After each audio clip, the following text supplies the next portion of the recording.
From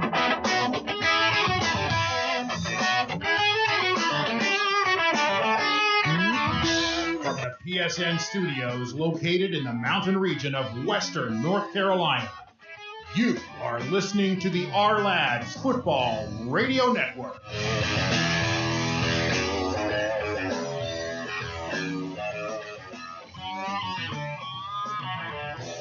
All right, it's Friday, the 1st of September, 2017. I'm your host, Greg DePalma, and we are now on our second show of the day.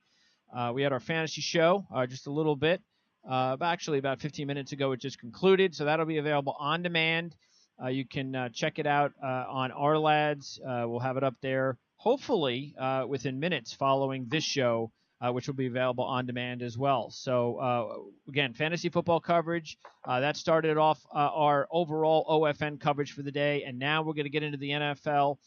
We have two guests that are going to help us to familiarize ourselves with the Pittsburgh Steelers and the Washington Redskins.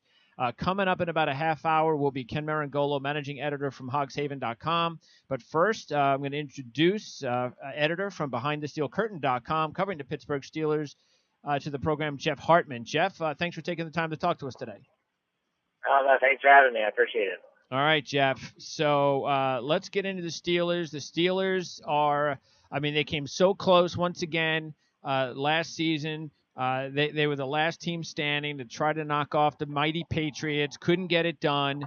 Let's start with that because things didn't look like it went well in the locker room afterwards. And there's a lot of people, including myself, that were kind of wondering about the defensive strategy in the game, and do they have the right personnel to match up with the Patriots, the right scheme to match up with the Patriots. And I expected they were going to do something a little bit different, and they didn't. They kind of played their defense, and Tom Brady rips them apart, that way, and have the Steelers done enough since that game, personnel wise, or just overall, just in your mind, based on what you've seen, that if they play the Patriots again in the postseason, that they'll be able to get past them.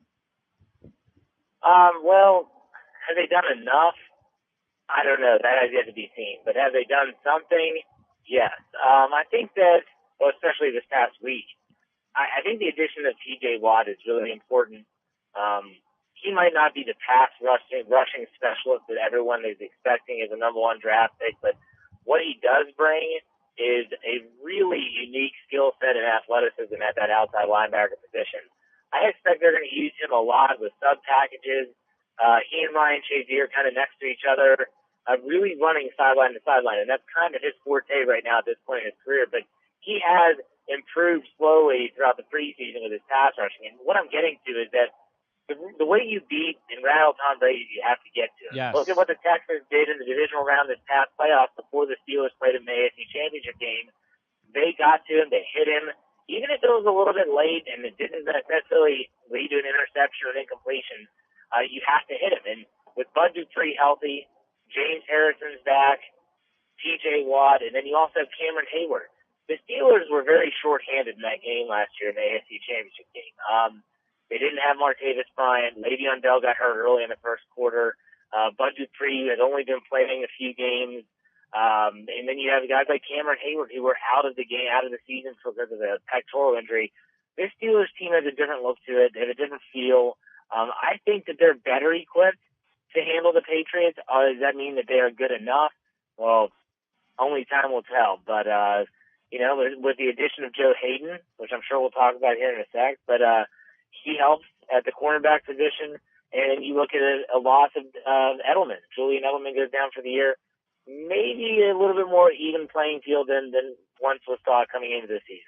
All right, well, let's start with Hayden and the defense and the secondary because I guess if you're looking at a weakness on the team, it would be the secondary, correct? And then adding Hayden, who knows what's going to happen? Are you going to get the Hayden from the last year or two or this preseason where most people thought that he just wasn't the same player? Injuries have really slowed him down.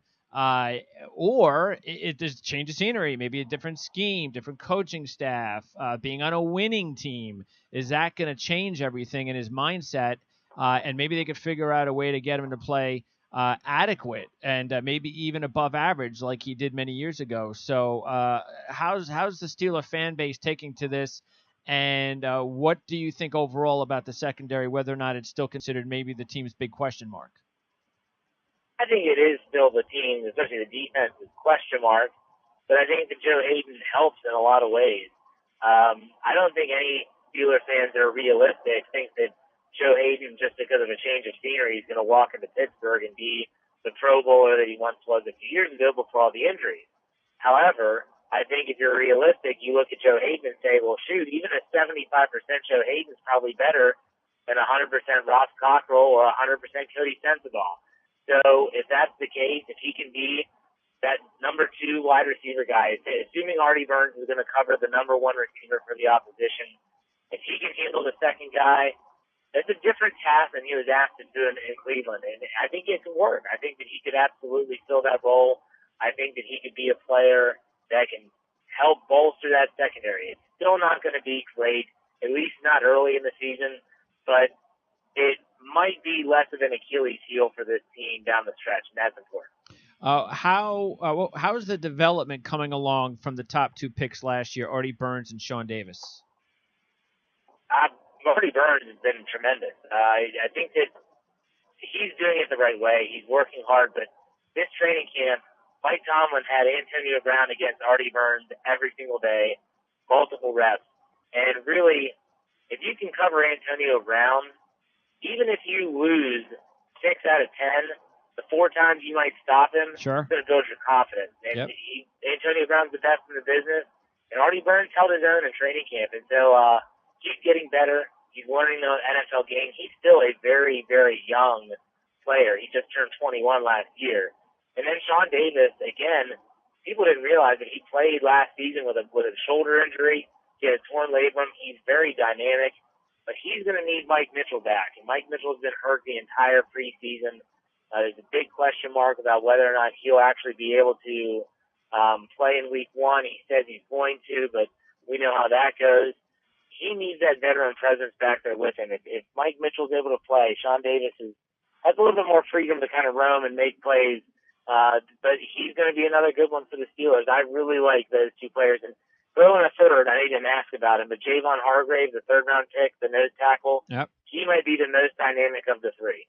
That's all I'm saying. He could be. He's a difference maker for the Steelers. All right, so he's ready to take a step up. What about the 2 rookie DBs, Cameron Sutton, who had a nice career at Tennessee, available in the 3rd round, and then Brian Allen, who was drafted in the 5th round out of Utah. Sutton definitely ahead of Allen, right? Yeah, but Sutton has been really disappointing just because of injury. It's nothing, he didn't screw up. And last night in the game against the Carolina Panthers, he re-aggravated the hamstring injury, which had him out of the lineup for almost the entire preseason. And so that's really bad news for him. Unfortunately, I can see the Steelers putting him on the injured reserve. They might get him off the injured reserve later down the road. But if it was a bad re-aggravation of the injury, then that's not good. But as for Allen, he is what he was labeled when they drafted him. He's raw. He's a former wide receiver turned cornerback. He's big, 6'3". He's physical, likes to hit. He's still learning the nuances of the position, though. So Brian Allen, I feel, is a perfect practice squad candidate, but at the same time, you never know. They might surprise some people, maybe a surprise cut, and he makes the 53, but he's just a little too raw for my liking. Yeah, because there are a lot of bad teams out there that might look at his size and his speed ratio and go, oh, practice squad? We'll take him on. So, that is a dangerous prospect. All right, let's talk about that front 7, like you said, with Hargrave now coming on, and as you mentioned, Hayward, too. It also looked like to me that he was starting to develop. So that's looking like a defensive line, a 3-man line in their 3-4 scheme that is as solid as they've had if everybody stays healthy in quite some years. So as you said, though, it's the pressure from this defense. Even if they gave up points a few years back when they were playing maybe even better and going to a couple Super Bowls, they were very productive at getting sacks, getting to the quarterback, making big plays at big times. So do they have enough? Now, you mentioned T.J. Watt.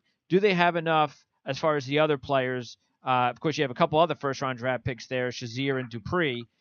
So what else is there along those linebackers that we should keep an eye on? Well, I've said this on many podcasts, on many radio spots, that this defense is going to go as Bud Dupree goes, in my opinion. Okay.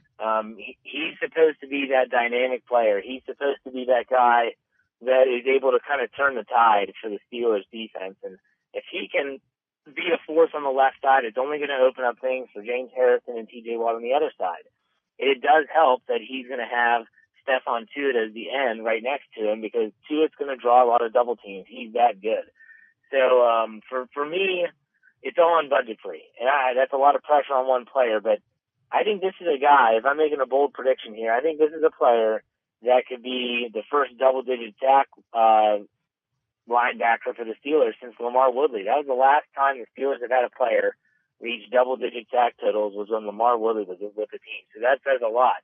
I think Bud Dupree could break that streak this year. And if they could, I mean, this defense is a lot better than a lot of people give them credit for. I could even see them being a top 10 unit by the end of the season. All right, let's talk about the offense. And as you mentioned, with the situation with Bryant and Bell last year, and everybody knows by now that's paying attention that trying to get Antonio Brown and Martavis Bryant and Le'Veon Bell starting in the same games, it's just been very hard for the Steelers, because when they do start, it's just such a difference with that offense.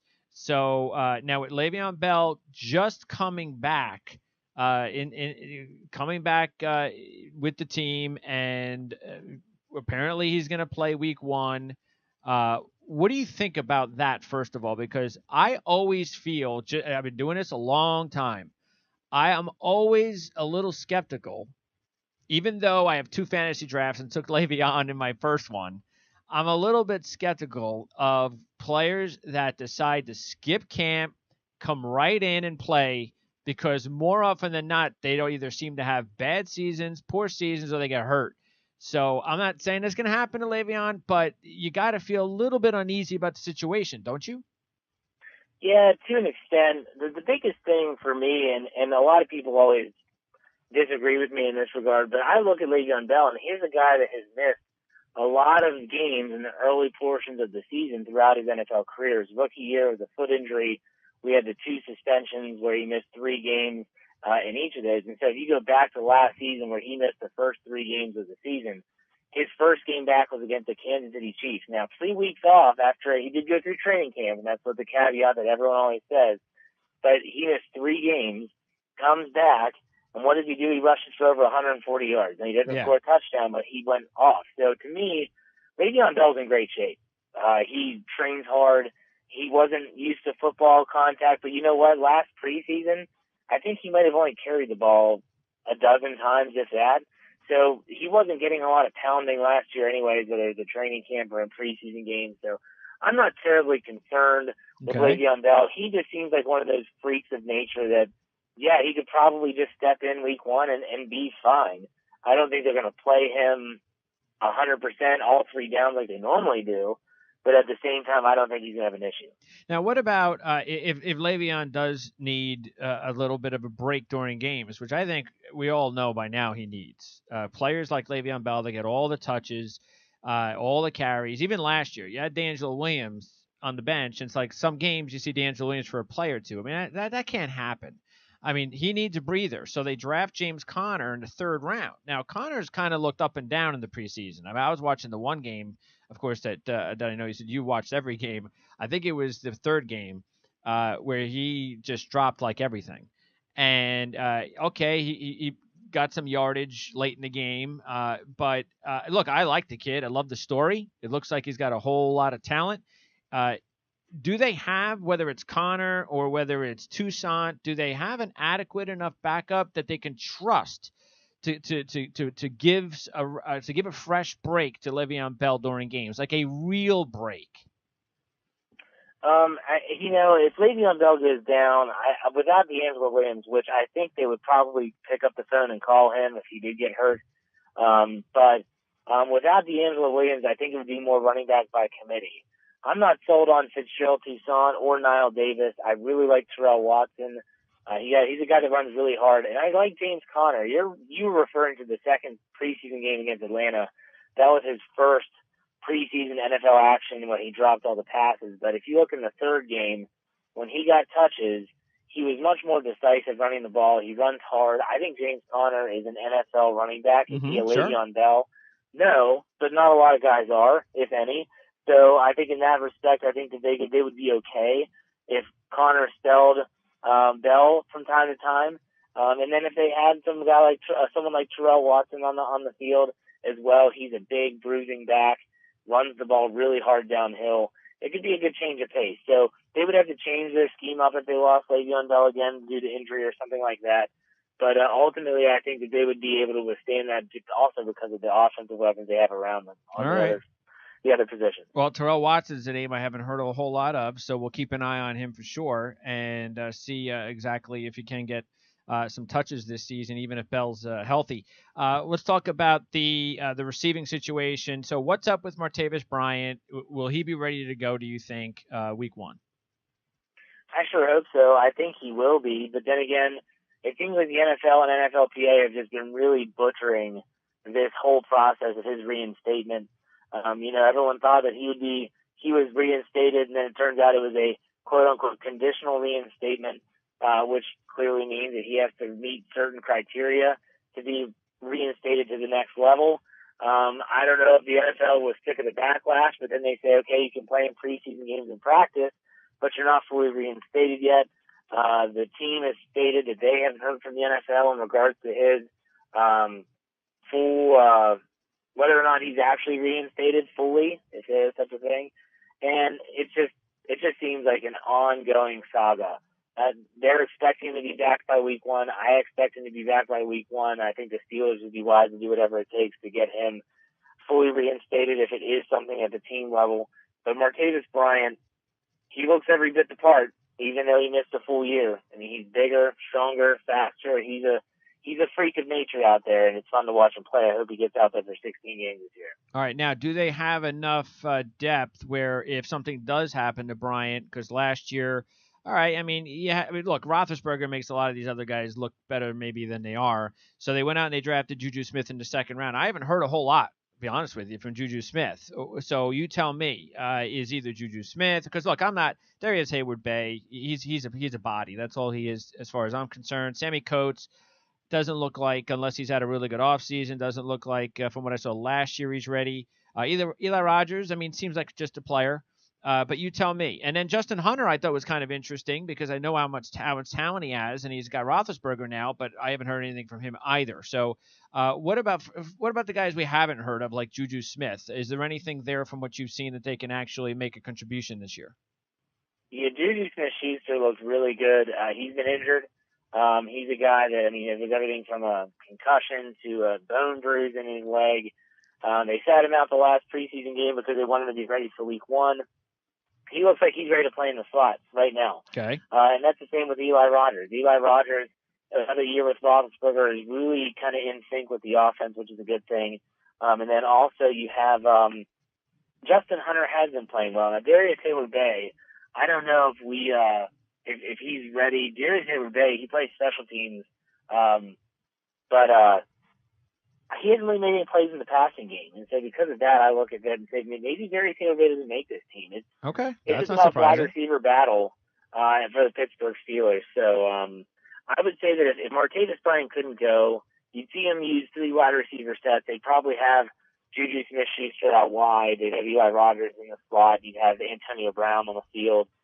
Don't discount the fact that Le'Veon Bell would be used as a wide receiver more often and things of that nature. So it would be a tough blow, but they did it last year. I'm sure they could do it again, and at least it wouldn't be, at least we hope it wouldn't be, a season-long issue with Martavis Bryant. Yeah, that's true. And then the tight end situation, at least on paper, got better because Jesse James does not look, he doesn't have the athletic ability to stretch defenses, to scare defenses. So Vance McDonald was traded from San Francisco. Now, Vance McDonald, a few years ago, there was a lot of expectations about him. And look, he's on San Francisco. So you can kind of go, yeah, but that's the Niners. But the Niners decided, okay, that's it. We've had enough. New coaching staff. That's important to note. And he did have decent stats last season, but stats are stats. And when you're on a terrible team, maybe that really doesn't matter. But now he's got Ben Roethlisberger. So what's the consensus, if there is one, as far as the fans, the media, regarding the move for Vance McDonald? I think that in general, the Steelers as an organization have been trying to find the answer to Heath Miller's departure since he did retire. Mm-hmm. And I think that they're hoping that they found the closest thing that's available to that in Vance McDonald. Because Heath Miller wasn't the fastest guy, but he knew how to beat zones. He was a great blocker and had really consistent hands. Now, Vance McDonald, from all reports, is a good route runner. He has tremendous speed. He can beat linebackers down the seam, but he also is very inconsistent when it comes to catching the football, and that's a concern. But the Steelers hope that, with Ben Roethlisberger, he's going to be a consistent quarterback. He's going to put the ball where you need it to be. They're hoping that maybe they can kind of catch lightning in a bottle and get a guy that is really a real low-risk trade. I mean, if they don't like him this year, they can cut him and just be done with it. So they only gave up a 4th-round pick. They got a 5th-round back with a player. So it was a good trade for Pittsburgh. I think it's a wait-and-see type deal. All right. And the offensive line, any issues of note as far as the line is concerned? No, all 5 are back. I have the best units in the NFL. All 5 are back. They should be dominant once again. Is there any particular player that you can't lose? Marquise Pouncey, more so because he's just so smart. He calls out protections. He and Roethlisberger are always on the same page, and they just don't have the depth at center. I think they could survive without all the other guys, but without Pouncey, they're going to be in trouble. So that's what I would say. All right, and then the last question, Roethlisberger, any reason for you to believe that he won't be back again next season? Welcome to Brett Favre 2.0. That's what I've been telling all our fans, is that it's going to be a year-by-year thing. This year is going to end, and all the questions are going to be, are you going to play? And he's going to say, I don't know. And all offseason is going to be Willie, won't he, and then we don't know. I don't think anyone knows. I don't think Roethlisberger knows. If I had to guess, I think he has at least 2 more years left, if not 3. But I wouldn't have suggested he would be hitting at retirement yet. So who knows? But get ready for the drama to continue after this season for sure. And did Dobbs show you enough in the preseason that he's got potential down the road? I don't think Dobbs was ever drafted to be the next guy. I think Dobbs was drafted to be a backup. Okay. If they're looking for Ben Roethlisberger's replacement, either they think it's Landry Jones, which would cause most Steelers fans to throw up in their mouth a little bit, or it would be another player, whether it's a free agent or whether it's a rookie. So I don't think that Dobbs was ever drafted to be the next guy, but he's showing progression, which is good.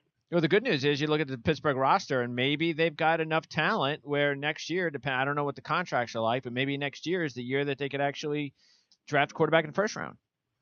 Possible, right?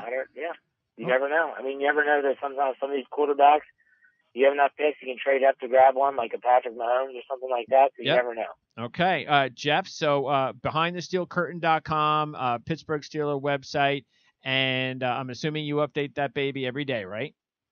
Absolutely. We already have, I think, 8 posts up today, so check it out. And your Twitter handle?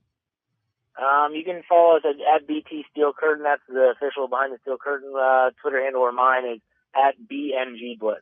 Jeff, appreciate it. We'll talk to you later on in the season. All right, thanks a lot. Thank you. That's Jeff Hartman. And again, obviously covering the Pittsburgh Steelers for BehindTheSteelCurtain.com. Coming up, Ken Meringolo, managing editor from hogshaven.com. He'll be on in probably about less than 10 minutes. But before we talk Redskins football, I did want to talk about this Vontaze Burfict thing. I'll talk about the Ezekiel Elliott thing next week. But this Vontaze Burfict thing is something that I don't know. I'm a little bit taken back by. I've actually been taken back a lot by this offseason with the whole Colin Kaepernick thing. I guess we get into that this season. I don't know. Definitely want to talk about Ezekiel Elliott next week, and now Vontaze Burfict. Because it surprises me, especially with guys like Elliott and Burfict. See, Kaepernick's a completely separate issue because that's something else. But when you get into, well, first of all, with Elliott, you're talking about physical violence outside of the football arena. That in a way, that's also a different issue. But still, it's physical violence. Here, you have physical violence on the field by Vontaze Burfict. So we all know, if you're listening to the show, we would hope you would know what's going on with Vontaze Burfict and a suspension and so forth.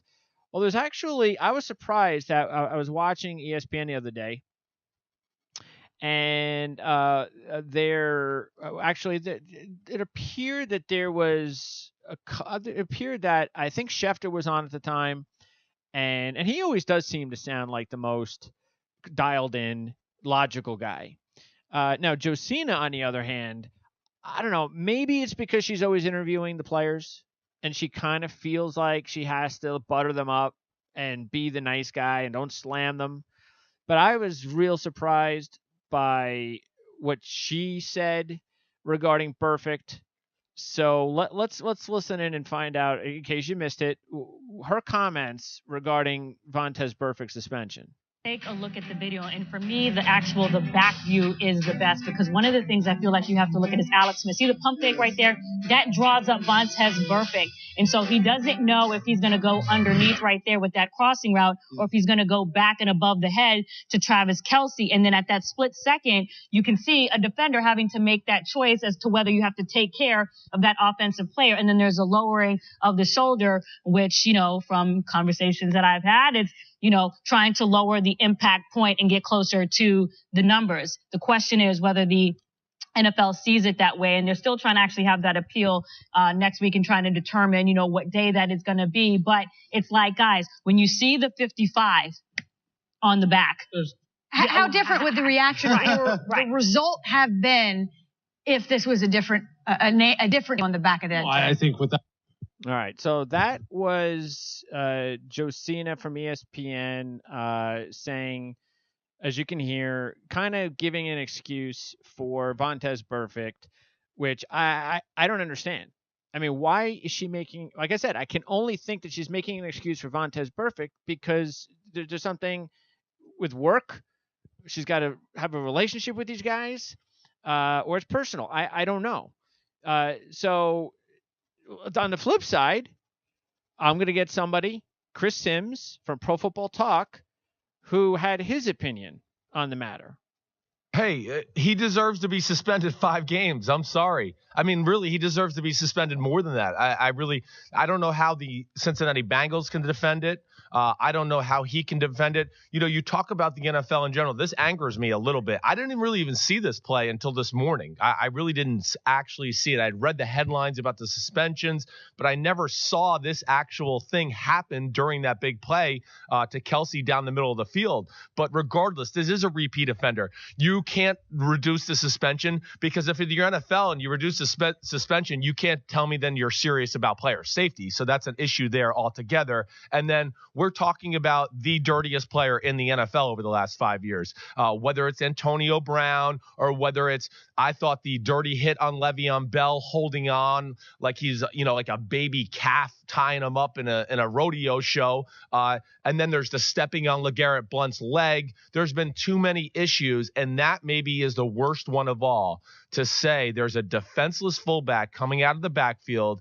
He saw that Alex Smith was throwing the ball down the middle of the field, and he said, you know what, I'm just going to knock this guy out as he goes across the middle. Not looking, it's coward, and really he's lucky that he's going to get 5. I think it should have been 8. All right, good job, Chris Sims.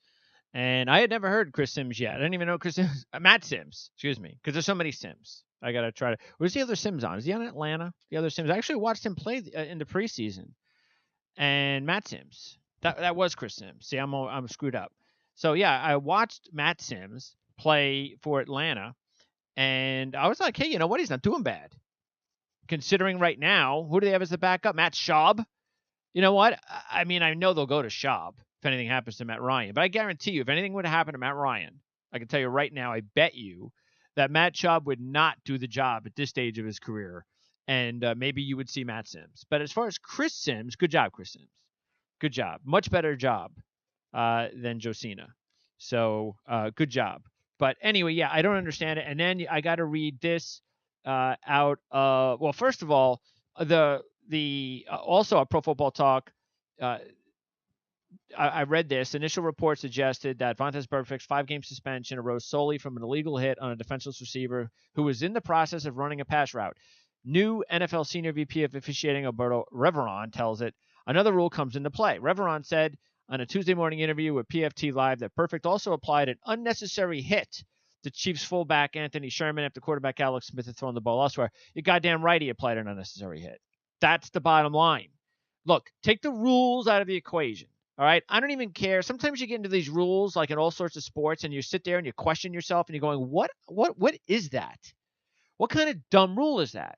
And you say, take that out of the equation and try to just do common sense. And if you have common sense rules, you'd probably have a much smaller rule book and we'd enjoy the game more. This situation with Vontaze Burfict is exactly that. Use common sense. I don't even care. Don't even really care about the. I just wanted to read so you understand where the NFL is coming from this VP of officiating. That was important, and I wanted to give you both sides of the opinion that are out there. But if everybody just uses their common sense and looks at that play, Sherman. If anybody is like Josina is nuts enough to think that Vontaze Burfict was nailing Anthony Sherman because he thought the ball was already thrown and now he wanted to block Anthony Sherman, seriously, you're kidding me, right? You don't really believe that? That's why there's no way Josina believes it. No way. You can't. It's impossible. It's impossible. She's trying to explain it that way.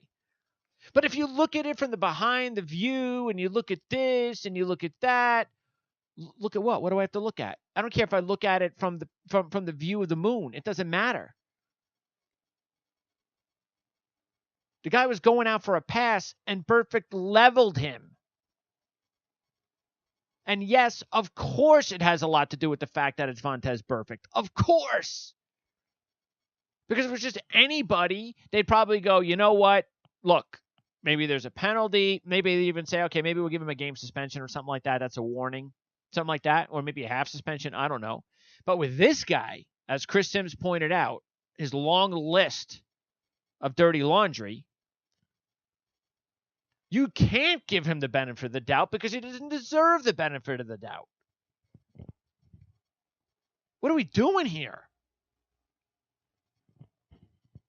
That was as dirty as a shot as there is any. There's no denying it.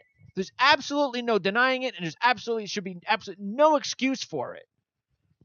And then I got to hear Bengals coach Marvin Lewis disagreed with the NFL's decision to suspend Burfict for the first 3 games of the season over the hit. And Lewis said that simply watching Burfict play in an earlier preseason game gives evidence that Burfict has changed the way he plays to try to comply with the league's player safety rules. Lewis said that in the Bengals game against the Bucs that he missed a tackle on Mike Evans, and the reason was that Burfict was making a concerted effort to avoid any helmet-to-helmet contact. He said, "Coach, I just didn't want to hit Mike Evans. I was afraid of getting a penalty." Oh, poor Burfict. Hasn't this been going on for like 6, 7, 8, 9 years in the NFL with these rules as far as hitting players late? It's been going on for so long. We've been debating this issue for years. Players have understood that, oh, I couldn't hit him and I wanted to hit him, but I just couldn't because of the rules. Yeah, that's happened for years. They've been dealing with it for years. So Vontaze Burfict in a preseason game a couple of weeks ago for the first time in his career, after years of everybody else having to deal with this, finally, according to Marvin Lewis, wakes up and goes, oh, well, I was going to hit him, but, the rules, I can't do that anymore. And we're supposed to be like, oh, Vontaze, he's turned a corner. He's a nice guy now. No more cheap shots. So I guess what he did on Anthony Sherman, that was because he saw the fact that Alex Smith had thrown the ball and all he was trying to do was block Anthony Sherman. Yeah, considering the ball was 20 yards over his head, What on earth is Anthony Sherman going to do on that pass play?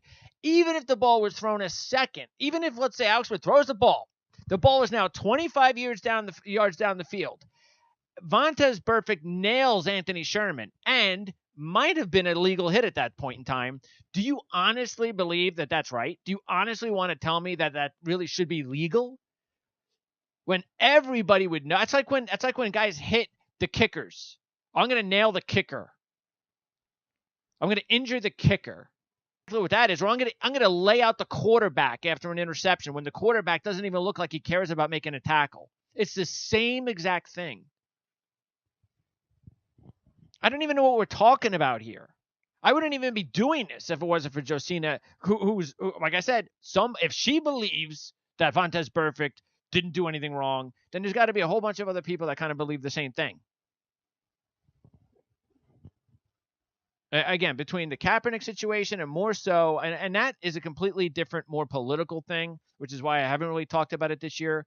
But the Ezekiel Elliott thing, which we'll talk about next week, is in the same lines, and it's worse. It's much worse when anybody, whether it's Jerry Jones, how on earth can that man, when he's about to be inducted into the Hall of Fame, stick up for somebody that beats women? And it's so obvious that he did it. And it's sickening. It's sick right there. And then they should have taken away his Hall of Fame induction from what he'd done. And I bet you if he wasn't inducted in the Hall of Fame this year and he was going to be considered for next year and he had said what he said, I bet you he doesn't get into the Hall of Fame. It's going to take him another 5 or 6 years. That's what the NFL wants in the Hall of Fame. Guys like Jerry Jones that sit there and trash is basically trashing in a roundabout way a girl for getting body slammed or who knows what he did to her, because we all know he nailed her. And I'm not talking about, you know what, I'm talking about physically nailed her. Everybody knows it. All this stuff is making me sick that anybody would even be talking about anything. Matter of fact, the only reason we're even debating any of this stuff is because it wasn't on video. That's it. I'm sure he did the same exact thing that Ray Rice did, but we got Ray Rice on video, so he's out of the league. I wonder what would happen if Ezekiel Elliott was caught on video. Do you think he'd be out of the league? Interesting, right? Cowboys? I don't know. We're even having a hard enough time getting him 6 games for crying out loud. It's sickening. Told you I didn't want to talk about it. All right, well, let's talk Washington Redskins football. And usually I talk baseball. We've talked baseball for now a few years, and we've taken the next couple of weeks off, last week and next week, deservedly so, because there's a whole lot of football going on right now, including what's going on in the nation's capital with the Washington Redskins. So I'm going to now introduce my co-host for Nat Scraps on Prime Sports Network on Tuesday nights, and we're going to have him on here talking NFC East football this season, and obviously whenever there's anything going on with the Washington Redskins, managing editor from hogshaven.com, Ken Meringolo. How you doing, Ken? Greg, doing great, man. Good to talk to you about yet another area of DC sports. Yeah. And not Nats related. So it's just good because we're Nats fans, but yep. I'm not a Redskin fan. So this means I could actually come at you at a completely different perspective. Yeah, exactly. We're not tag teaming up on Trey Turner and Bryce Harper love. We have to go to just a little bit of a different side of the pool, but it's the water straight, Greg. You come on in anytime, especially with your team, what they're up to these days.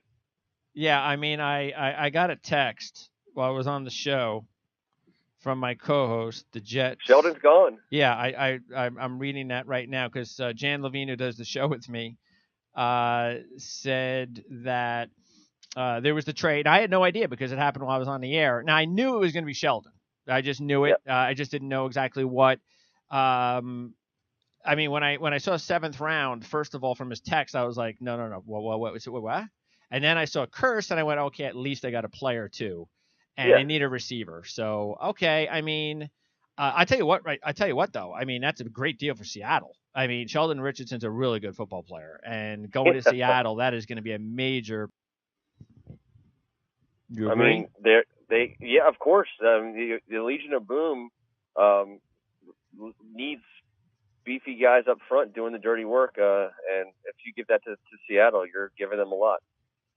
All right. Well, let's talk Washington Redskin football. Hopefully, we might get Jan Levine on, by the way, when we're done with our conversation in about 20 minutes. So, and I know again next week, I'm pretty sure we'll be able to figure out a time to take a look at the NFC East. So we'll talk more about the Redskins next week when we have a little bit more time. But let's talk about the big change. First of all, has anything happened? Like, have there been any like these moves that we're seeing over the last couple of days? Have there been any moves? I just had Jeff Hartman on talking Steelers football, and we went over some of their recent moves. Joe Hayden, Vance McDonald. Have there been any, like, if you're a Redskin fan, but let's just say you got a very busy job and you kind of only get into it as the season gets going, but you knew what the roster looked like before camp began. Is there anything important to note regarding roster changes since camp began? I mean, I want to say not really. I think the overarching message is for quite some time the roster has been in a state of overhaul from season to season. 2 years ago, Scott McLuhan, who we affectionately refer to as McLovin, he came in. He's gone now, but he left his mark. And what he did, he basically went for a certain kind of guy. He went for the big guy. He went for size. And metrics, and he kind of rebuilt a lot of places on our roster that hadn't gotten attention. And so what I think you saw coming into this preseason was a roster. It wasn't set. It's not like the Redskins are defending Super Bowl champions, but the kind of roster battles, position battles that we've seen in summers past didn't materialize for a good reason, and that's because by and large most of the battles were for depth, and in fact. Were some of these young guys going to be good enough to push out some of the older guys on a team where, if you're going into a season looking at a losing record, you're willing to carry, raw green guys in the hopes that they get better and make you good in the long run. Whereas if you believe that the Redskins have a chance to make the playoffs or be competitive in the NFC East this season, as I do, and I think as some do, you might be more willing to keep a veteran because if you have to use them, you got someone who's seen some things in the league before. Right. So today, what you saw was Will Blackman, who has been very serviceable for the Redskins. He came in, he played some corner, and then he eventually played safety for us. And he was cut today. And to me, that's a big move in the sense that some of these young guys showed enough. Your Josh Holsey, your Monte Nicholson, basically these draft picks that the Redskins made at corner and safety that probably wouldn't have made the team or weren't expected to make the team, but did well enough to where I think the Redskins are willing to keep them for two reasons. One, I think they think that these guys are good enough to be picked up by somebody else, maybe not even able to be saved for the practice squad. And two, I think that you look at the overall age of the Redskins roster and it is just plummeting. I think we still have D'Angelo Hall. He's technically on the PUP. I'll be interested to see what happens with him because listen, I think that in the Washington Redskins secondary, you're a whole lot more set than you've ever been, and you're extremely young. And I don't know where D'Angelo Hall necessarily makes you better at this point of his career. No, that's true, and that's a good thing. You want to have these young guys and fresh blood come in, and to trade for DJ Swearinger as well, and then of course, obviously bringing in Josh Norman last year, and having these kids Moreau and Nicholson. So because I think we talked about this around the draft, and I know of course with Dan Shonka we've had all these draft shows. Months before the draft and even just before and then after talking about Moreau. And when I saw Moreau play in the East-West, very impressed and really liked what he did, of course, in college. He had the injury situation, which kind of pushed him down to the third round. But if he's healthy, to me, he looks like a major bargain as a third rounder. So how are things going with those top two picks in the secondary? So Fabian Moreau, when he was drafted with the injury, a lot of speculation was going to be, he would start the season on the PUP. The fact that he's suiting up and playing is just amazing because he did have that first-round grade by a lot of scouts prior to his combine injury. Similar to what the Redskins did last season when they drafted Kendall Fuller, the Virginia Tech product. who slipped in the draft because of a microfracture injury in his senior year. So both of those guys, as far as young corners that really are starting caliber or should be starting caliber, playing behind Bashaud Breeland and Josh Norman, both of those guys are going to play for us. I think the interesting thing is Josh Holsey, who's a late round draft pick at corner, and he's 5'11", he's sub 200 pounds, so he doesn't have that 6 foot plus size that is becoming so in vogue lately. He's a ball player. He's a 4-year starter at Auburn, I believe, and he's just that. He's that guy. I do a podcast with some football guys, and they salivate over him because they see in Josh Holsey the kind of guy. He's that quote unquote football player. You say that doesn't mean anything to people, but to everyone. But to some people, they know exactly what that means. He's inside the whistles. He's as physical and intense as it gets. He's a good tackler. He's athletic, and I think his pedigree from an SEC defense, again starting for 4 years. The fact that he was able to make this team is just really encouraging for our secondary. And let's be honest, the Washington secondary, prior to getting Josh Norman, has not been good. It's been subpar.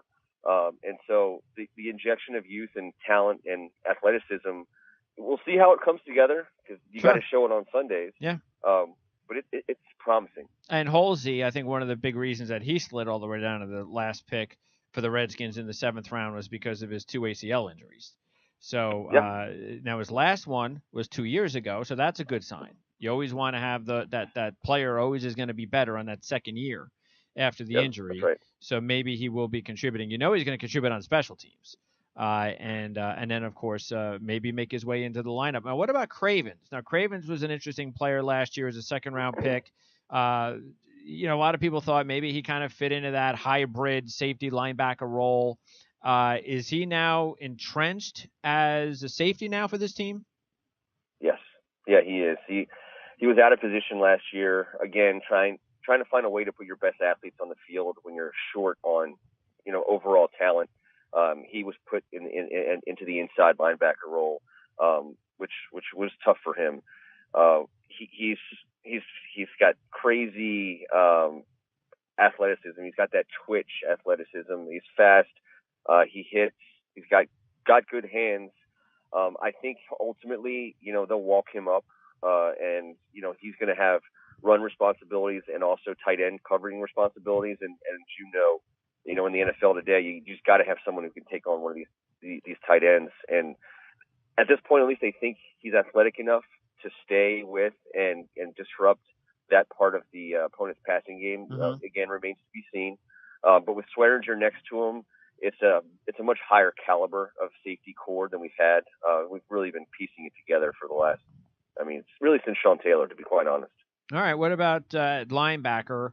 Of course, you've got Kerrigan, who's been a trusted guy for many years. And now Preston Smith is a guy that was counted on a couple of years ago, drafted in the 2nd round. And then you went out and drafted Ryan Anderson in the 2nd round this year. Another 2nd round 3-4 outside linebacker, Trent Murphy, in 2014. So you've been trying to find other guys to help Ryan Kerrigan. So what's the latest as far as whether or not you feel like they've got that help? Preston Smith has flashed. The good news for him is he flashed in a playoff game, which was awesome, and in games that mattered to get us to the playoffs in his rookie year. He didn't back that up necessarily with a 16-game performance that matched that last year. But he's still, when you talk about Redskins linebackers today versus what we've seen again before, Scott McCloughan, was the difference in size. When you watch the Redskins linebackers play right now, you're watching some big boys. Preston, I think, is 6'4", 6'5". These guys are monsters. That's why a guy like Nico Marley, I haven't heard the official news, but I'd be shocked if he was able to squeak in because he's so much shorter and smaller than everyone. Trent Murphy, of course, is out for the year, but Ryan Anderson is a big boy, an alpha male Alabama type of player.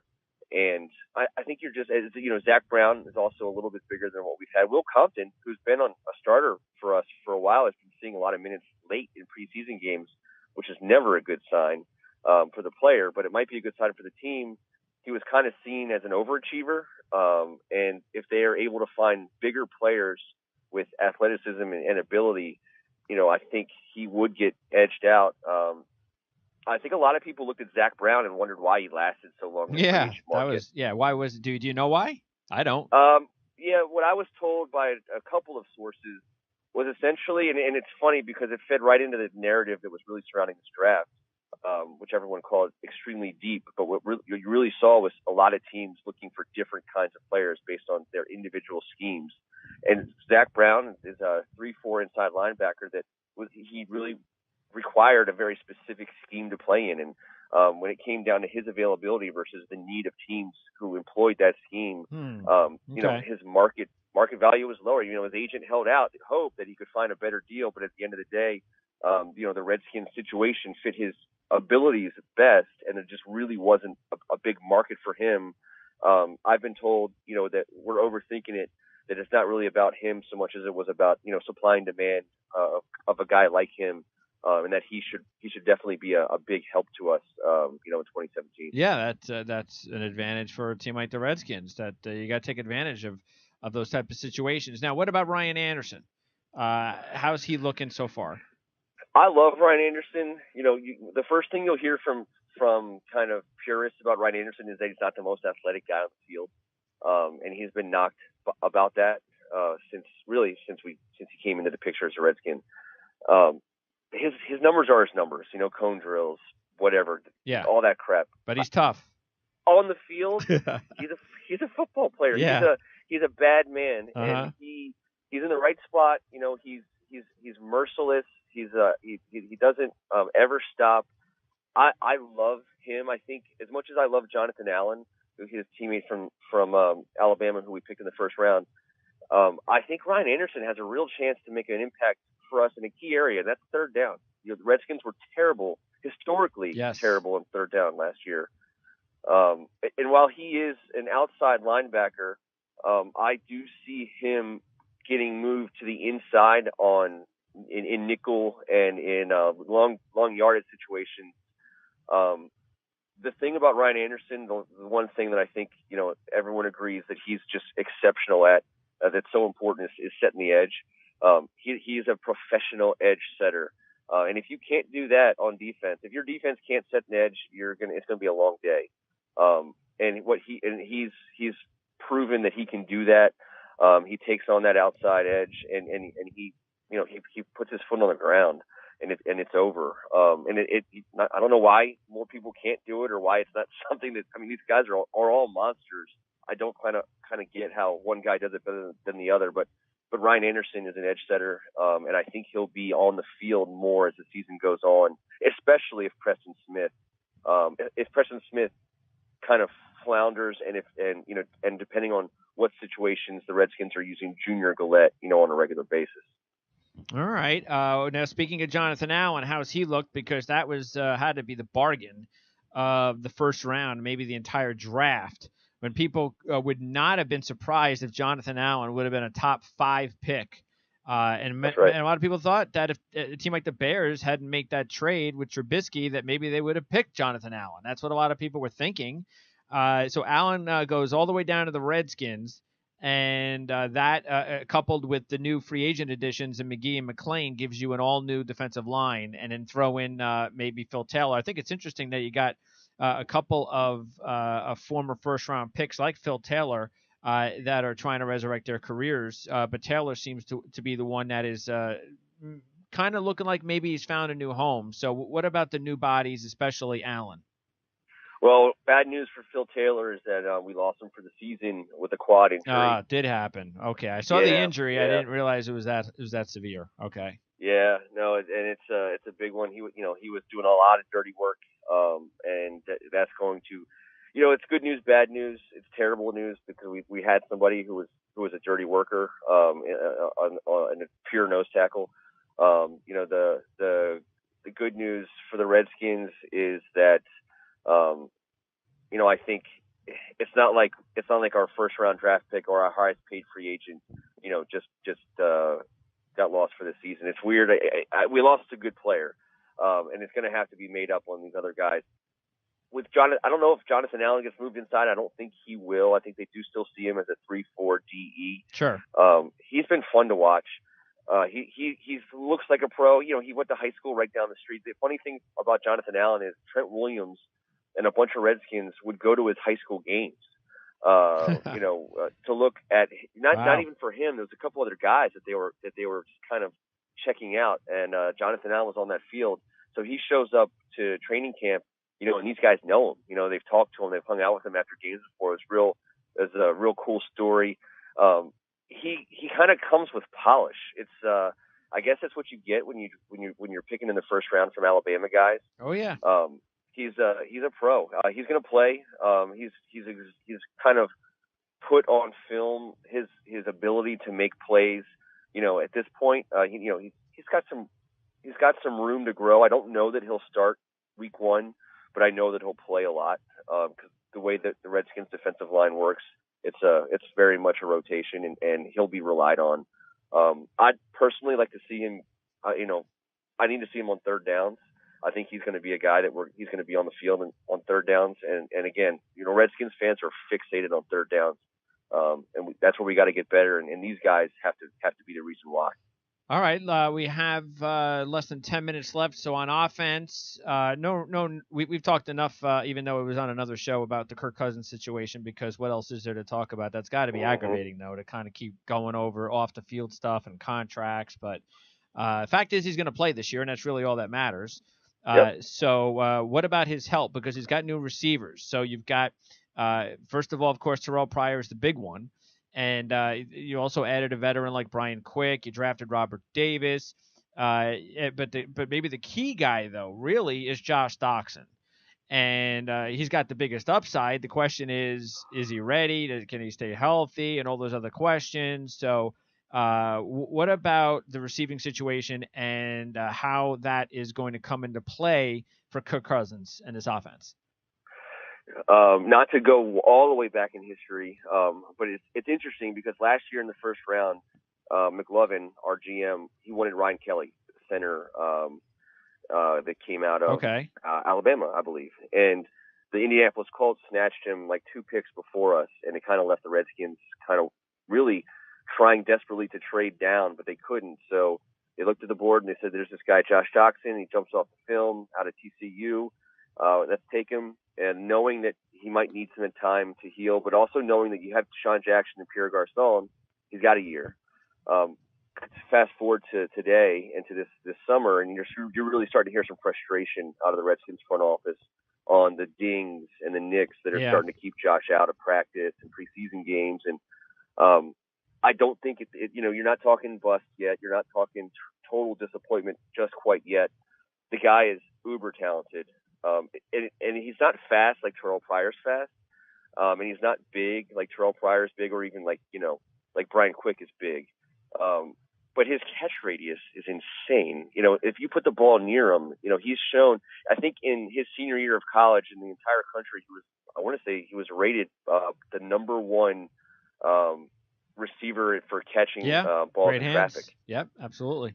Yep. And so that's a hell of a skill for a team who suffered as badly as the Redskins did in the red zone last year. He has looked healthy. They said he would have played if it had been a regular season game in the dress rehearsal. Okay. And that they're resting him. To me, I think you're right. He's a big key. I've gotten to calling him potentially the Gerald Riggs of our offense. And that is, if we get into the red zone and defenses are locking on Jordan Reed and Terrell Pryor, and even Jamison Crowder, to me, Josh Doxson is a guy who has to be able to win one-on-ones in the red zone, and I think he's going to get those chances. He played 7 plays last season, Greg, and he was targeted on all 7 of them. The Redskins want to make this guy work. He has the ability to work, and if he's out there on the field with Pryor and Reed and Crowder, I think you're looking at a potent offense. Okay, and by the way, Reed, how's his health? He's ready to rock. He was activated last week. He played a couple downs. He's an interesting cat because he's that freak athlete at tight end. That's totally the way that the league's going. And you can't ignore the fact that those are the guys who are getting hurt the most, the Gronkowskis, the Kelce's, the Reeds. These guys are so freakishly big and fast and strong. They're creating collisions in the defensive backfield that just you just don't see.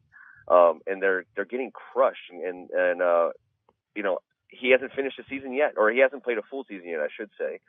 So I don't think it's a secret that the Redskins offense really does go through Jordan Reed as it should. We need him to play 16, and if we're going to make the playoffs, we certainly need him in the playoffs.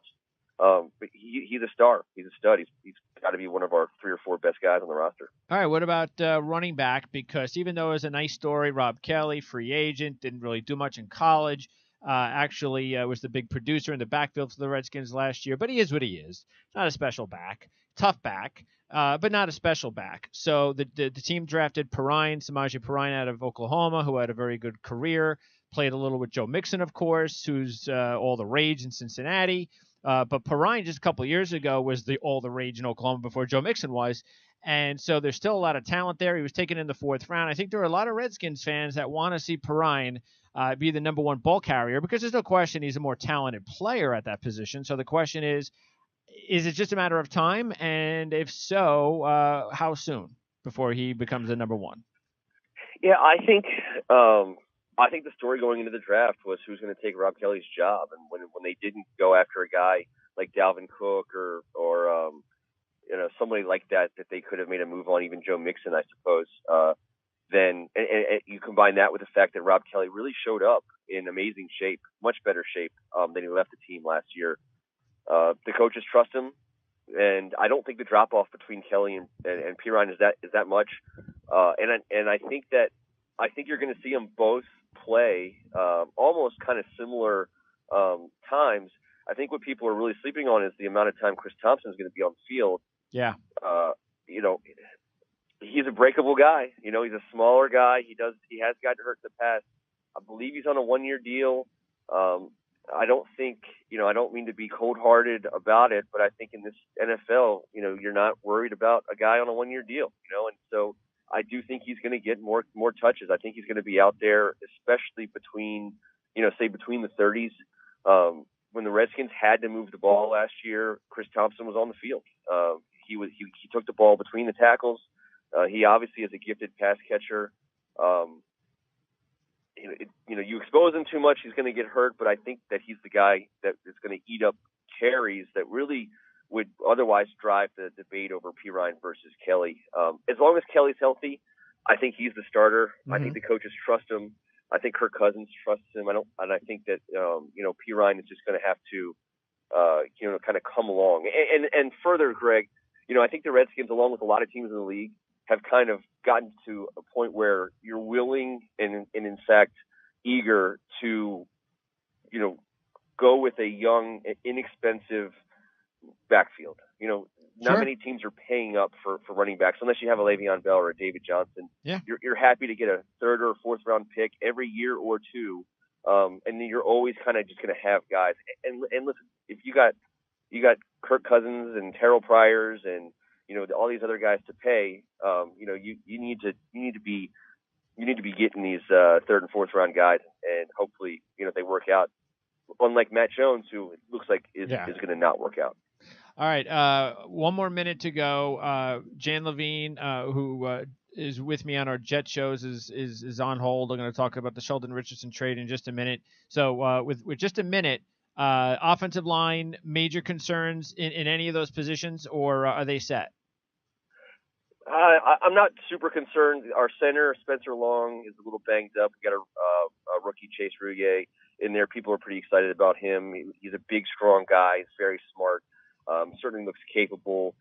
So, I think that's probably a question mark, but, it should be okay. Our offensive line is actually one of our strengths. So we're feeling pretty good there. And that includes the rookie? Do they like the rookie from Wyoming as a future player there? Chase Rouillet? Yeah. I think so. I think the guy can play in this league, and he's been playing for us the last couple of weeks, and he's been looking halfway decent. All right, Ken. So again, for the Washington Redskins fans out there, they can check out hogshaven.com And, of course, we do the Washington Nationals baseball shows, which we'll be doing a lot, of course, almost every day for the Major League Baseball playoffs season over at PrimeSportsNetwork.com. And we will also talk to you hopefully next week to talk about the rest of the teams in the NFC East and then a little bit more on the Redskins. So, Ken, looking forward to talking some football with you this year. And thanks a lot for coming on our show today to break down the Redskins. Absolutely. We got an NFC East tilt in Week 1. Eagles travel to FedEx, so we'll make sure and make that we'll star that as a priority on our next. Well, yeah, they got the 2 NFC East, the 4 teams playing Week 1, right? Yep. Okay, so we'll definitely talk about that next week. All right, man. Thank you very much, Ken. Great job. Hey, thanks, Greg. All right, that's Ken Meringolo, once again with hogshaven.com. And, again, we'll kind of do a wrap in just a few minutes regarding what we talked about on the show today. But during the show, as I mentioned, before Ken came on, the trade came through, the New York Jet trade, as I mentioned also with Jamal Murphy on our fantasy show, which we aired before this show. Jamal does the Jet show with myself and Jan Levine, who I'm going to introduce in just a second. And as we said on that show, I'm not sure if I said it on this one, Monday, 5 o'clock, we're going to have our season preview for the New York Jets on Jets Confidential Radio. So let's introduce Jan Levine. And Jan was the one who texted me to let me know about the Sheldon Richardson trade. And Jan, so this not a big surprise to us that Sheldon Richardson was finally traded, especially with a lot of the deals that have taken place over the last few weeks, including Joe Hayden. It kind of got you thinking, hey, it's not too late to make a move. When you texted me and you said 7th round, I almost had a heart attack, but then I saw a curse in there and I was like, okay, at least there's that. So go ahead and talk a little bit about what you've heard so far regarding that trade. Sure. So the trade is, in essence, I believe it's a conditional 2 and curse for Sheldon Richardson and a 7. And what we don't know, it's an exchange of 7th round picks also. So obviously Seattle's going to get the higher pick in the 7th round. The Jets will get the lower pick in the 7th round. We all talked about the wide receiver position and what was going to happen with that position in terms of who was going to make the 53-man roster. Curse is a guy, obviously very remembered for, I believe I remember correctly, the catch in the Super Bowl, but a guy who, in my opinion, never fully panned out, but clearly gives the Jets another veteran receiver. You got to figure he's going to be paired with Robbie Anderson, making that a 1-2, pushing guys like Peak, who is a little bit on the bubble and now clearly gets a bit more on the bubble in terms of whether or not he was going to make the roster. You have Hanson, you have Stewart. I like Stewart still as the number 3 there. We've talked a lot about in terms of his upside and the potential that exists for him at the position. You know, I'm a big fan of Hanson in terms of his skill set, being a bigger receiver, in terms of what he can and cannot do potentially down the future. So I think you and I both were pretty happy with those picks when they took them, but it definitely gives a little bit of a question associated with Peak and some of the other guys who are at the wide receiver position. Richardson clearly did himself no favors the last couple of years, but in my opinion, he still is very, very talented. There's lots of questions, in my opinion, in terms of what the Jets did with him in the past, in terms of whether or not they should have kept him. They brought back Mo Wilkerson. We thought last year he was going to be a goner. After the year, they decided to extend his contract, which proved to be a very, very big mistake. And losing Snacks, Damon Harrison was an even bigger mistake. And you saw how much of an impact him going to the Giants and what he's done on that team. But Richardson was scheduled to make $8 million. I think it was very clear that he wasn't going to be back after this year with the Jets. He was going to be a free agent and clearly going to be a goner. This puts a lot more pressure on Wilkerson. Because right now, in my opinion, the only guy you can kind of trust on that defensive line 100% is clearly Leonard Big Cat Williams. McClendon a little bit in the middle. Hopefully Deion Simon, both of those guys are rotated nose tackle.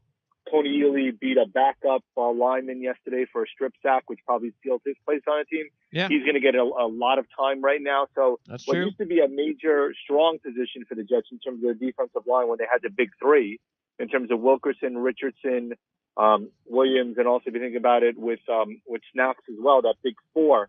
And the only thing we questioned is whether or not you're going to get some outside push. Now you've lost in the last year, you've lost Snacks. You've now lost Richardson, who did himself no favors over the last year, but in my opinion is going to have a pretty big year out in Seattle with that coaching staff and the talent around him. Wilkerson, the jury's out, and now it's gone from being a major strength, in my opinion, has to be viewed as somewhat of a weakness. unless Wilkerson does a complete 180 to what the talent we've seen in the past.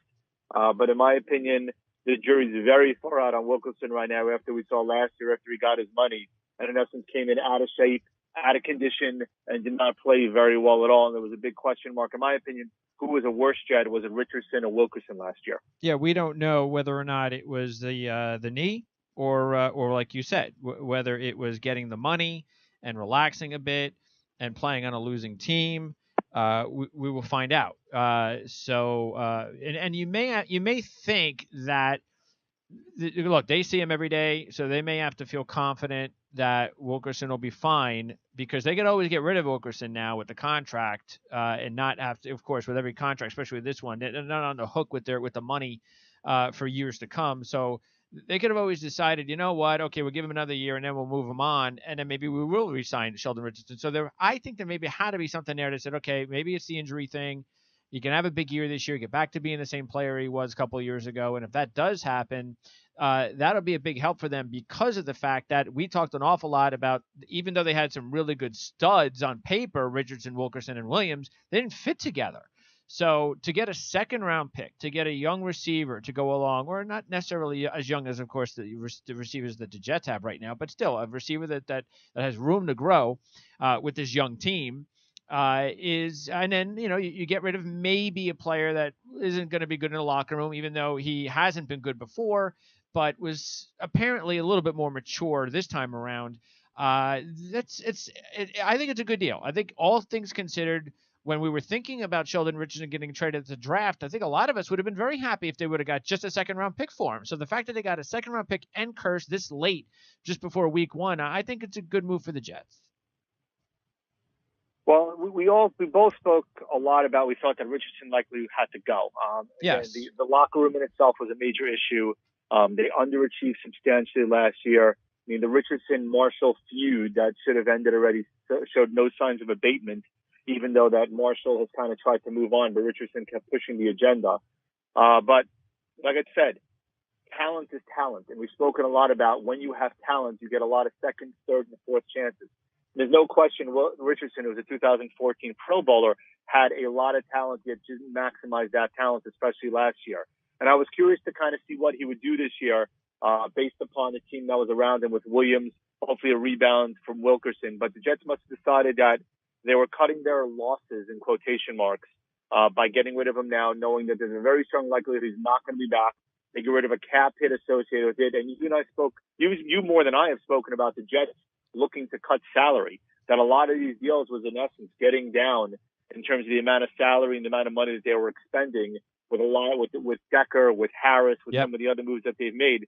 And this is purely in line. I mean, Kurtz isn't making a ton of money. He's not making small money, but I don't believe he's making the $8 million that Richardson is. In essence, we talked also a lot about this, and you can say what you will. In my opinion, this just continues the viewpoint of them trying to get a really, really high pick next year and continuing the quote-unquote tank mentality that may exist with this team. Well, again, I think it's I don't look at it as the type of deals that the Bills have made.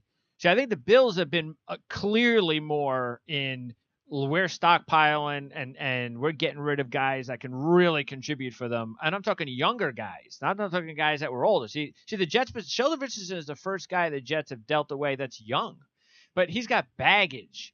The Bills are in that, Watkins is gone, this guy is gone, let's bring all these picks in, we're going for the first pick. And so that, and not that they're saying that, but it's obvious.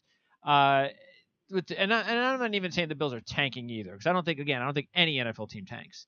But I think in this situation, it is a guy with baggage. They did get a second-round pick, and they did get cursed. So at least they added a player at a position that they were so desperate at adding.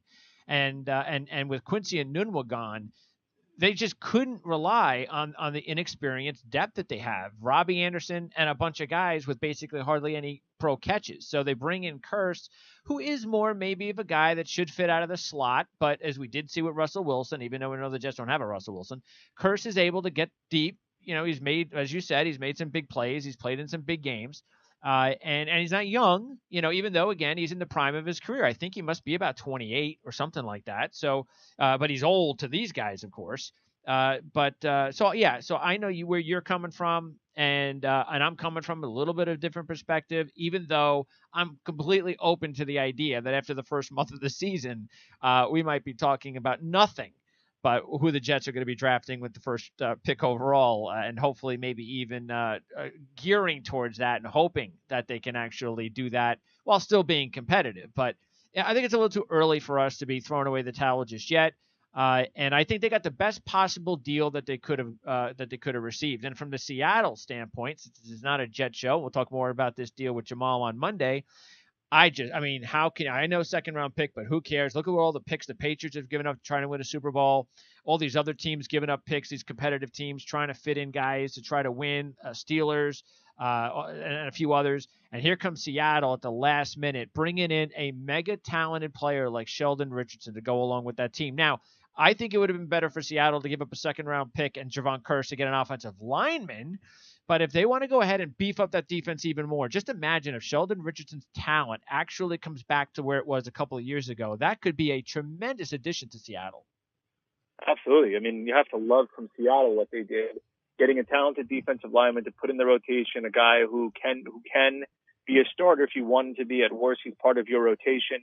As you said, giving up second-round picks if you're going for it, and you're giving up a late second-round pick, and you're a team that has aspirations of another Super Bowl, then clearly you make that move. And also, you've given up, in essence, your return that you gave up, or the amount that you gave up, was similar to supposedly what the Jets wanted last year, which is when they were talking to Dallas down the stretch, when supposedly there was a second-round pick and the Jets didn't want to go that route. But now they just figured, you know what?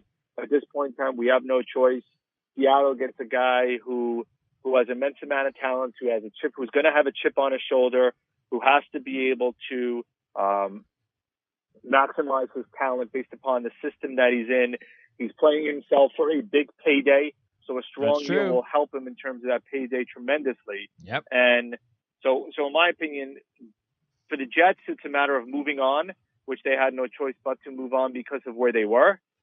It's to Seattle, it's a matter of improving the defense without overpaying for it by giving up Kearse, and they have other wide receivers and a second round pick.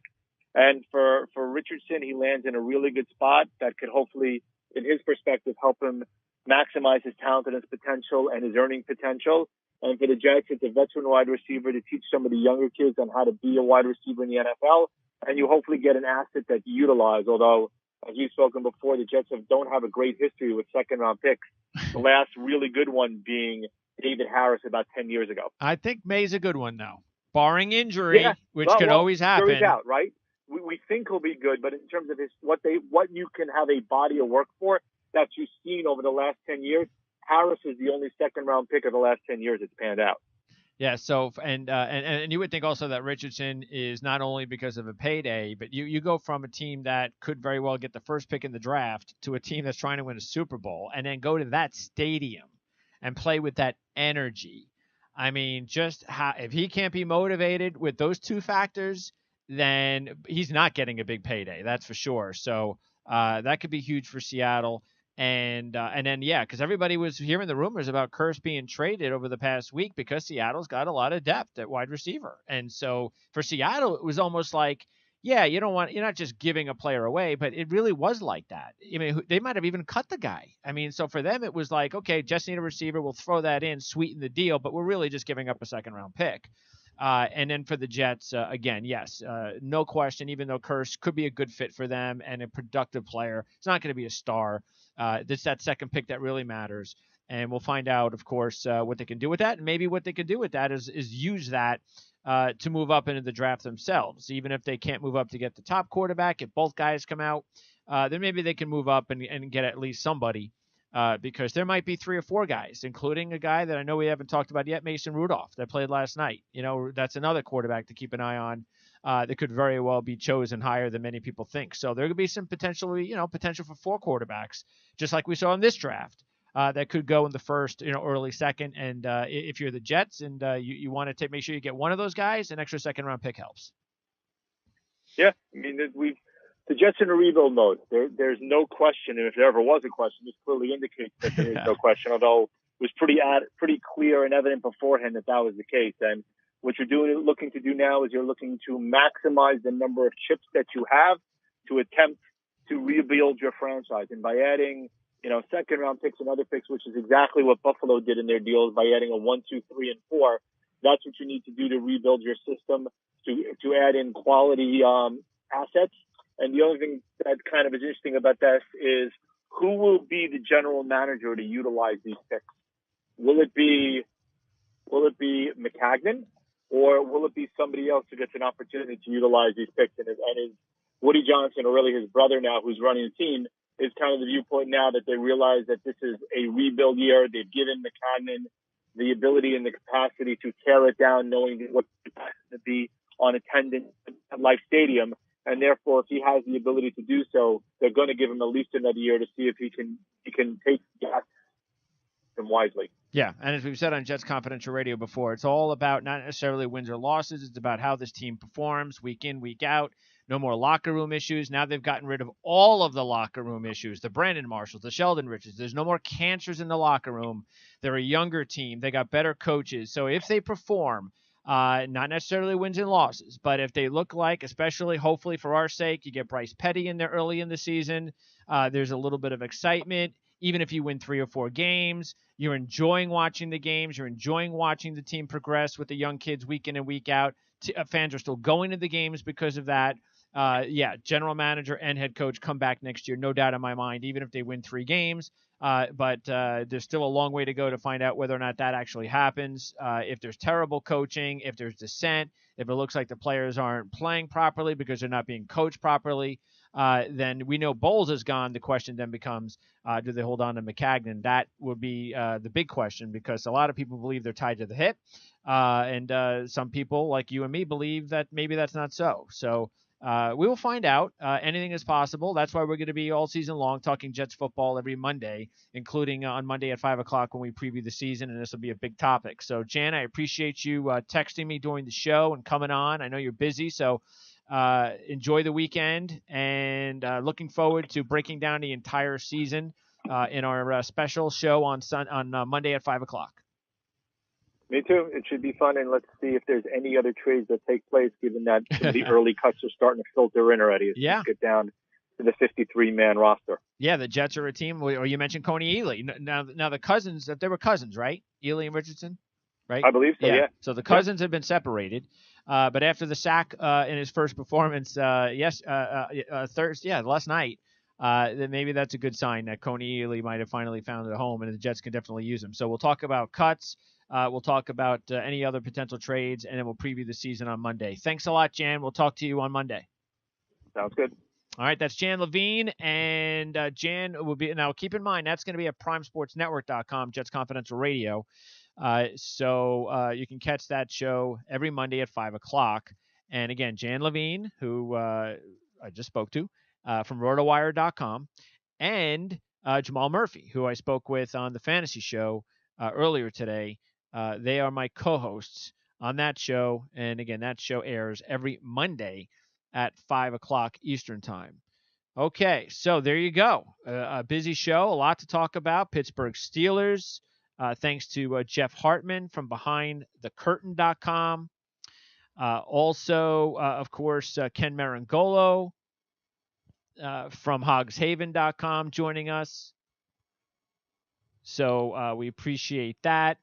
And as I mentioned, if you are a Washington National baseball fan, we will have another baseball show on primesportsnetwork.com with Ken and I, not this week, but next week. We usually do it every Tuesday at 7:30, but we don't have a problem taking a couple of weeks off with football season coming up, especially when you have a big lead and you're going to the postseason.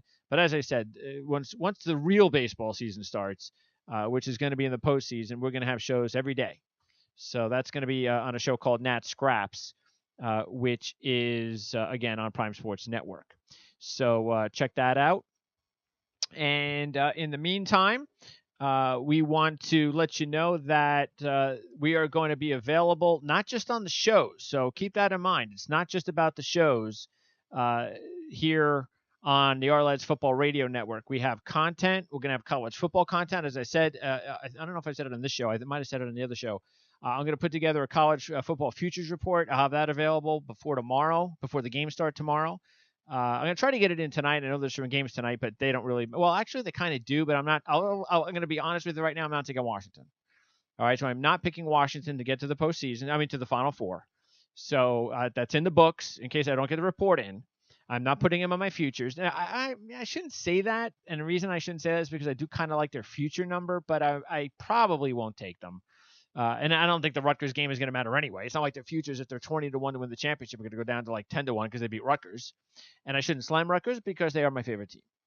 They're my home team from my home state, even though Michigan is my real favorite team.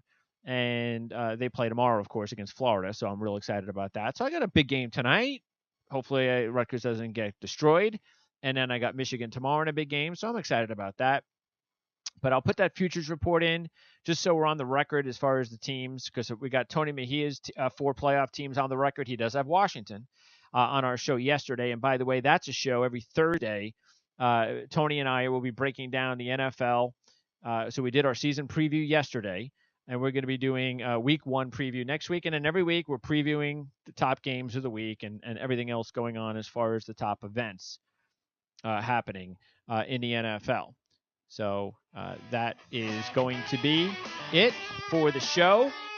We will update you on our Twitter handle at PrimeSN for our next show on the Ourlads Football Network, and all the other coverage, content on Ourlads.com and coverage here on the Ourlads Football Network. With that next week, we got more shows, more content. Thanks a lot. Thanks to Jeff Hartman. Thanks to Ken Meringolo from Hogs Haven. Thanks to Jan Levine from RotoWire.com. We'll see you next time.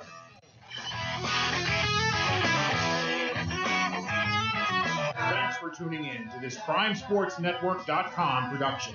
Additional PSN programs are available on demand and conveniently located on our website, as well as our official YouTube and iTunes pages under Prime Sports Network. You can also check us out on Twitter at PrimeSN. Once again, thanks for listening to Ourlads Football Radio Network.